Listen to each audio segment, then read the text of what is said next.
বানাবো এটা হচ্ছে চা, দারচিনি, এলাচ, লবঙ্গ, আদা বাটা, তেজপাতা। এখন আমরা গ্যাস অন করে পানি গরম করব। এখন আমাদের পানি বলক এসে গেছে, এখন আমরা সবকিছু দিয়ে দিব।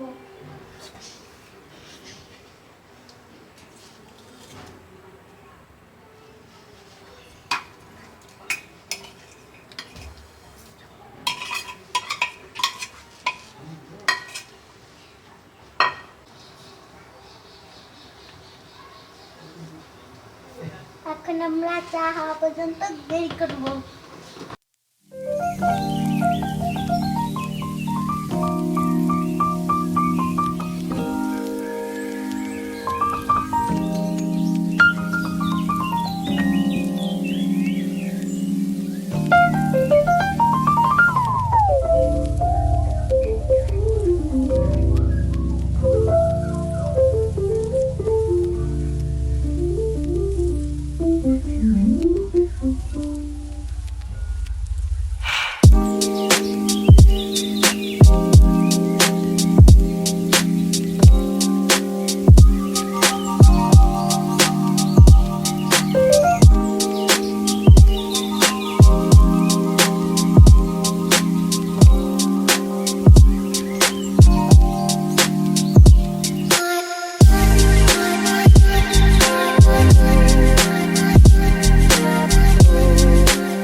এখন আমরা 10 মিনিট জাল করলাম চা। এখন আমাদের চা বানানো শেষ।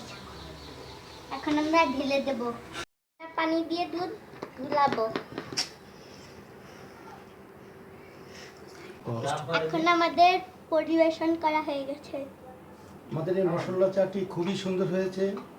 আদা, লবঙ্গ, দারচিনি, তেজপাতা এবং গুঁড়ো দুধ দিয়ে যে চাটি বানানো হয়েছে তা খুবই সুন্দর। আপনারা একটু বাসায় বানিয়ে খাবেন এবং আমাদের এই চ্যানেলকে সাবস্ক্রাইব করবেন। ধন্যবাদ সকলকে।